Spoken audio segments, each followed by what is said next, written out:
Ooh, ooh, ooh. Check this out.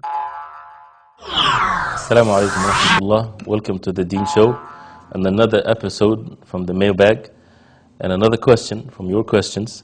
Someone is asking, why do bad things happen to good people? It's an important question that confuses a lot of people. And another question similar to this, someone asked, if there is a loving God, then why do so many innocent children suffer? Example, starvation, hunger, diseases, death, and so on. This question many people they ask, and they're confused of why this is happening when we say that God is the most loving and He's the most merciful. The answer is easy and simple. And the religion of Islam gives us all these answers. The first question, why do bad things happen to good people? Why do bad things happen to start with? These bad things, it's based on our own perception. Our own perception that we consider something evil and something that is good, something painful, something of a loss. This is to us is a bad thing, but it has a great wisdom behind it. That the creator of the heavens and the earth, anything that happens by a wisdom and by His knowledge and by His power. Why is that? If we imagine an earth that has no evil in it, just very peaceful and there's nothing in it that would hurt and harm the human beings, then there's no test. We're created to worship the creator of the heavens and the earth. We are given the choice to be patient, to be obedient, to be away from disobedience of the creator of the heavens and the earth. If everything is in peaceful manners and there's no evil whatsoever, there's no test. This is Jannah, this is paradise, but we are in a test. We are tested by these types of tribulations in our life. Another thing is that we get to know what is right and what is wrong. We get to know what is evil and what is good, what is evil, what is good, by having the two opposites.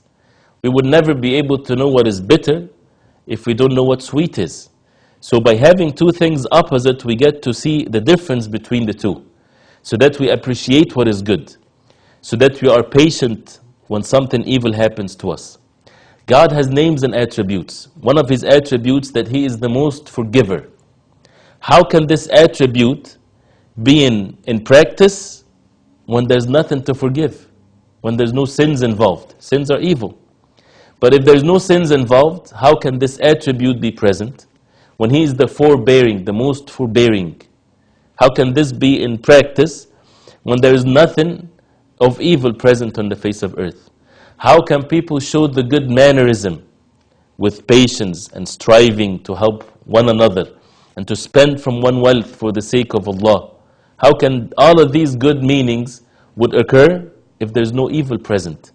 So there's a great wisdom behind evil being present on the face of earth, for the goodness to show, for the attributes of Allah subhanahu wa ta'ala to be practiced, for the believers to show their truthfulness in their belief and their holding fast to the truth. And after this whole life is all over, then people will be rewarded or punished accordingly. This life is very short. That's why it's a test, very short period of time. We're not living here forever, and that's why whatever evil happens, it's not going to stay forever. It's not everlasting evil. It just ends, and life is too short. But when a person ends his life as a true obedient slave of Allah subhanahu wa ta'ala, servant of Allah subhanahu wa ta'ala, he gets the everlasting happiness. That's why the Prophet, peace be upon him, he said in the authentic hadith that it will be brought a man that he used to be the most severely living person on the face of earth. No one had been severely living than him. He's the worst of physical means that happened on the face of earth. But he was someone that is obedient to Allah subhanahu wa ta'ala, died in the state of Islam, and he was among the people of Jannah, of paradise. He will be brought in the day of judgment, and he will be immersed in paradise. And then after he's immersed in paradise, God would ask him, have you ever seen any suffering? He would say no. Oh God, I've never seen any suffering. He forgot all of it by just being immersed one time in paradise. And the opposite, someone that lived a luxurious life, and he was among the people of the hellfire, and he will come in the day of judgment and he will be immersed in the hellfire just one time. Then he will be asked, have you ever had any goodness or any luxury before? He would say, I never did. O God, O Allah. So it shows that since the matter will be all over, so the evil will be all over, and then what stays is the everlasting either happiness or the opposite. So that's why it's the wisdom of the Creator of the heavens and the earth for opposites to occur. God does not create evil in the absolute sense.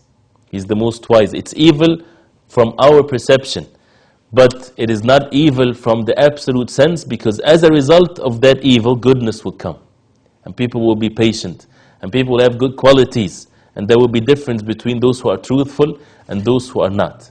So that's why it also answers the question of what do bad things happen to good people? For them to be patient, for them to be strong in their faith.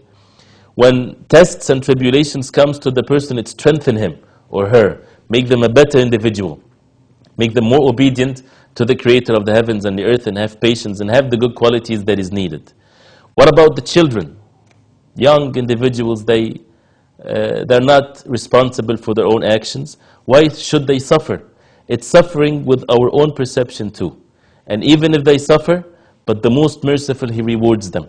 And He makes such a thing for people to take care of them, for those who are good and have good qualities in them, to take care of them, to have mercy towards other children. If all the children are born with the same senses and they are good health and everything, who would take care of them? But when people have this mercy towards another human being, this is all by the wisdom of the Creator of the heavens and the earth. So as believers, we submit ourselves for the Creator to see who submits himself or herself without no conditions. Some people submit themselves to Allah only at times of prosperity.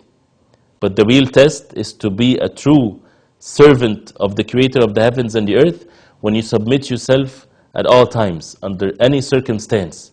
And this is the true worshippers of the Creator of the heavens and the earth. Till next time, I ask Allah subhanahu wa ta'ala to make us among those who benefit and act according to what we learn. وصلى الله وسلم وبارك على محمد وعلى آله وصحبه وسلم والسلام عليكم ورحمة الله وبركاته.